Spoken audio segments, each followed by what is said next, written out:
Yo guys episode 3। योगिरी और Tomochika हानाबुसा city में पहुंचते हैं। उनके साथ टोमोचिका की बहन भी होती है जो नोटिस करती है यहाँ के लोगों ने बड़ी बड़ी वाल्स की जगह एक इनविजिबल प्रोटेक्शन ग्लास बनाया हुआ है। इसके बाद योगिरी और टोमोचिका एक होटल में जाते हैं। वहाँ उन्हें एक क्लासमेट ताचिबाना मिलता है। टोमोचिका पूछती है तुम यहाँ क्या कर रहे हो, तुम्हें तो बाकियों के साथ अब तक जंगल में होना चाहिए था। तो वो बताते हैं मैंने औरों से रास्ता अलग कर लिया बिकॉज मैं उनकी तरह इनएफिशिएंटली लेवल अप नहीं करना चाहता। तो टोमोचिका पूछती है तुम्हारे साथ ये लड़कियां कौन हैं। तो वो बताता है ये मेरी बॉडी गार्ड्स हैं। इसके बाद सभी लड़कियां खुद को इंट्रोड्यूस करवाती हैं लेकिन सबका बिहेवियर रूड होता है। ताचिबाना टोमोचिका से कहता है कि तुम मेरी मिस्ट्रेस बन जाओ। वो कहता है कि मैं बॉयज़ को अपने साथ शामिल नहीं करता लेकिन क्लासमेट होने की वजह से योगिरी को अपना स्लेव बना लूँगा। योगिरी टोमोचिका से गॉसिप करता है कि ताचिबाना भी पीछे रह जाने वालों में से था। पता नहीं इसने कौन सी पावर हासिल कर ली है जो इतना उछल रहा है। ताचिबाना बताता है कि मेरी पावर डोमिनेटर है, मैं किसी भी ओपोनेंट को अपना स्लेव बना सकता हूँ। टोमोचिका कहती है तुम्हें पहले कभी इतनी प्राइड करते नहीं देखा, तुम्हारी तो अभी ट्रेनिंग भी कंप्लीट नहीं हुई।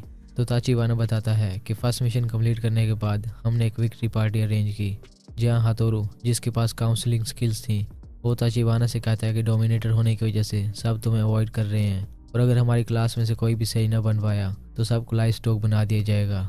हातोरू एडवाइस देता है कि वीक लेवल के ओपोनेंट्स को अपना सर्वेंट बनाओ, फिर वो तुम्हारे लिए लड़ाई करेंगे और उनसे वीक ओपोनेंट्स तुम्हारे स्लेव बन जाएंगे और उनका एक्सपीरियंस तुम्हारा एक्सपीरियंस होगा जिससे तुम्हारा लेवल अप होगा। ताचिबाना पूछता है लेकिन ये सब तुम मुझे क्यों बता रहे हो। तो हातोरू कहता है हम सभी की कोशिश है कोई सेज बन जाए लेकिन सबकी ट्रिक्स बेकार हैं। तो योगिरी कहता है मतलब स्लेव इंक्रीज करने के साथ तुम्हारा लेवल भी इंक्रीज हो रहा है। तो वो कहता है हाँ। फिर वो टोमोचिका को अपनी ऑफर रिमाइंड करवा के वहाँ से चला जाता है। इसके बाद योगिरी और टोमोचिका अपने रूम्स में चले जाते हैं लेकिन टोमोचिका की बहन उसे बताती है कि कोई इनविजिबली तौर पर हम पर नज़र रखे हुए है और वो हमें हार्म करना चाहता है। तो टोमोचिका योगिरी को कॉल करती है। योगिरी अपने रूम से बाहर निकलकर अपनी पावर यूज़ करता है जिससे उसे 5th फ्लोर पर एक लड़की दिखाई देती है। वो उसे मार देता है। ये ताचिबाना की स्लेव एरिका होती है। योगिरी टोमोचिका के रूम में जाता है और होटल रिसेप्शन पर कॉल करके बताता है कि 5th फ्लोर पर एक लड़की की बॉडी पड़ी है। दूसरी ओर ताचिबाना पूछता है कि एरिका कहाँ है। तो यूफेमिया बताती है कि वो इस वक्त होटल में होगी। ताचिबाना अपने टैबलेट में एरिका को ट्रेस करने लगता है कि वो क्या कर रही है लेकिन एरिका डिस्कनेक्ट हो जाती है। तो वो कहता है एरिका पर किसी ने पीछे से हमला किया है, ऐसा क्यों। तो यूफेमिया बताती है हो सकता है वो तुम्हें सेटिस्फाई करने के लिए टोमोचिका को लाने गई हो या वो टोमोचिका को मारने गई हो जिसके कारण किसी ने उसे मार दिया। तो ताचिबाना कहता है मैंने तो ऐसा करने को नहीं कहा था। फिर वो कहता है कि एरिका के ऐसा करने पर टोमोचिका ज़रूर भागने की कोशिश करेगी। टोमोचिका को पकड़ने के लिए वो अपनी 2 स्लेव्स को भेजता है। टोमोचिका योगिरी के साथ होटल से भागने लगती है। राजी उनके सामने आ जाती है जो उन्हें आइस में बंद कर देती है।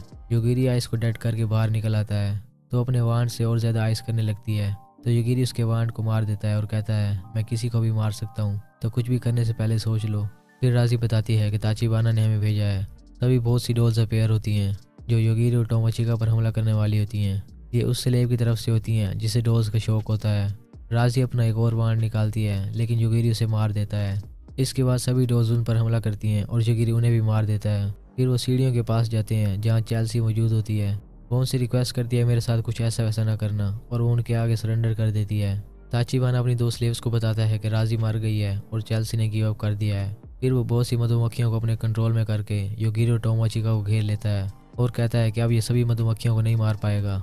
यूफेमिया कहती है बिला वजह किसी की स्ट्रेंथ जाने बिना उसे दुश्मन बनाने की कोशिश न करो। तो ताचिबाना कहता है क्यों ना करूं, मैं डोमिनेटर हूँ। फिर वो मधुमक्खियों को ऑर्डर देता है कि इन दोनों को मार दो और योगिरी मधुमक्खियों की इंटेंशन फील कर लेता है। उनकी किलिंग इंटेंशंस का लिंक स्पिरिचुअली ताचिबाना से कनेक्ट होता है और योगिरी उस लिंक को ट्रेस करते हुए ताचिबाना तक पहुंचता है और कहता है डाई। ताचिबाना मर जाता है। स्टेफानी ताचिबाना को हील करने की कोशिश करती है लेकिन वो जिंदा नहीं होता। यूफेमिया कहती है मैं जा रही हूँ। वो उस जगह से बाहर निकलती है तो हर तरफ रेगिस्तान होता है।